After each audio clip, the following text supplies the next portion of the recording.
কে আপনারা এরকম মাছ তরকারি মুরগি এগুলো নিয়ে আসছেন কেন? আমাদের এসব লাগবে না, চলে যান। এমনি কি বলে রে? এই কে তুমি?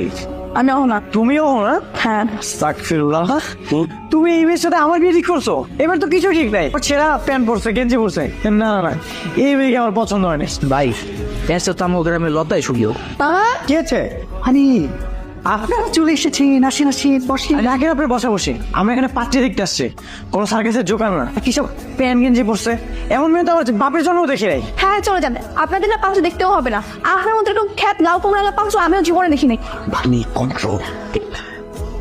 আবার দেখছো, আবার আমাদের মুখের সামনে আমাদের অপমান করতেছে। এই বিয়ে ক্যান্সেল, চলো অসে চল। বাবা ঠিক একটা সম্পদ চলে যেতেছি, এই কয়টা দিন তোর ইগোটার একটু কন্ট্রোল কর, নাইলে আমরা একদম পথেই বসা লাগবো, ভিক্ষা করা লাগবো। ভাইজান কই যাচ্ছেন? একটু দাঁড়ান না। নরবুকান কে লাগে? কোনো কাম নাই, মায়ের রেখে শেষ। মায় আমার পোলাও পছন্দ হয় নাই, বাস টাটা বাই বাই, চল। একটু আমার কথা শোনেন, আপনারা তো এই মেয়ে দেখেনি নাই, সকালে আসবেন এটা তো আমাদের জানাই ছিল না। এই মেয়ে তো রেডি করতে একটু সময় লাগে, তাই না? রেডি করে কি লাভ? আমরা তো আসলে দেখে ফেলেছি। এই মেয়েদের আমাদের হবে না, তাদের লাজুক লজ্জাও একটা মেয়ে দরকার। এবার তো ঘামান্ডি মেয়ে, এই মেয়েদের আমাদের হবে না। দেখো বাবা, হাজার হলে তোমার বাবার বন্ধুর মেয়ে, একটু তো স্যাক্রিফাইস করো, ও চলে যেও না। আমার ভাগ্নে কিন্তু অনেক ভালো মেয়ে। মুখে ভালো করে দেবো না, আমি প্রমাণটাকে দেবো। আরে পাত্রী হবো, পাত্রীর মতন। ও এই ব্যাপার। আচ্ছা আপনার ভিতরে আসুন, আমি কথা দিচ্ছি আমার ভাগ্নিকে একদম নববধূ রূপে বাঙালি মেয়ের সাজে এনে আপনাদের সামনে হাজির করবো। ঠিক আছে, একটা সুযোগ তো দেওয়া যায়। শাড়ি পরার পর যদি একদম খাঁটি বাঙালি মেয়ের মতো দেখায়, তাহলে আমরা ভেবে দেখবো। চিন্তা করেন না, চলে আসবে। আমার নিজের আগ্নি করে বলতেছি, আমার ভাগ্য হচ্ছে লাখে একটা, এরকম মেয়ে খুঁজে পাওয়া বিরল।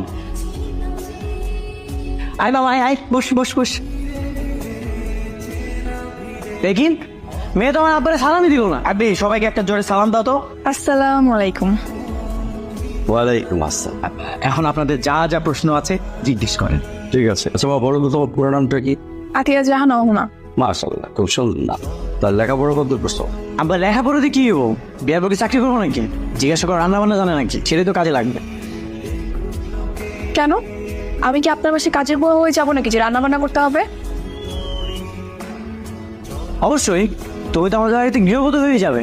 সেখানে গিয়ে তোমাকে রান্না বান্না করতে হবে, সবাইকে রান্না বান্না করে আপ্যায়ন করতে হবে, তারপর পুকুর থেকে পানি আনতে হবে, গরুর জন্য খাবার আনতে হবে, উঠান ঝাড়ু দিতে হবে।